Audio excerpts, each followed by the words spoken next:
حضور یہ جو اعداد والے ہیں انہوں نے حروف کی طاقتیں مقرر کی ہوئی ہیں، کیا اس میں بھی کوئی حقیقت ہے؟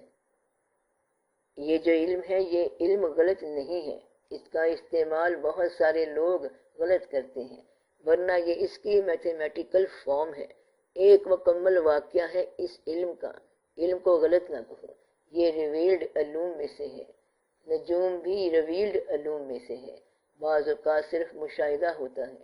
مثلاً آپ نے ایک بندہ دیکھا اور اسے کہہ دیا کہ آپ کو کیا تکلیف ہے۔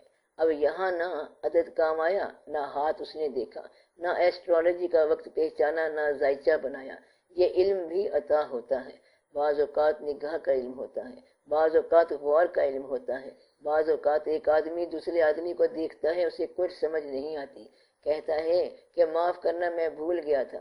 بات دراصل یہ ہے کہ یہ اللہ تعالیٰ کے کام ہے۔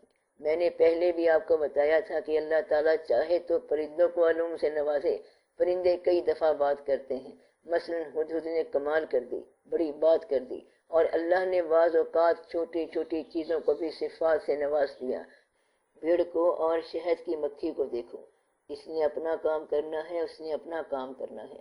اللہ تعالیٰ نے کہا ہے کہ اس کو میں نے الہام عطا کر دیا ہے، یعنی شہد کی مکھی کو الہام ہو گیا کہ اندر فیکٹری لگا دو۔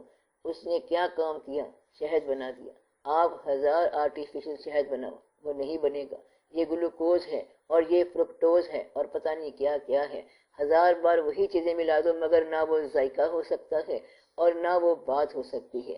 اللہ تعالیٰ نے ایک فیکٹری لگا دی ہے اور ایک ان پڑھ گائے ہے۔ غور کرو کہ گھاس کو دودھ بنانا کتنا بڑا کارنامہ ہے، اور پھر دودھ کا پاکیزہ رہنا۔ خون اور گوبر کے درمیان ایک نہر جاری ہے۔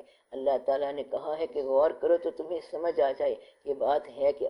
اتنا بڑا واقعہ ہو رہا ہے کہ گھاس کھاتی جا رہی ہے اور دودھ دیتی جا رہی ہے، جو اس کی اپنی اولاد کے لیے بھی کافی ہے اور تمہاری اولادوں کے لیے بھی کافی ہے۔ ان باتوں پہ غور کرو کہ یہ کیا واقعات ہو رہے ہیں۔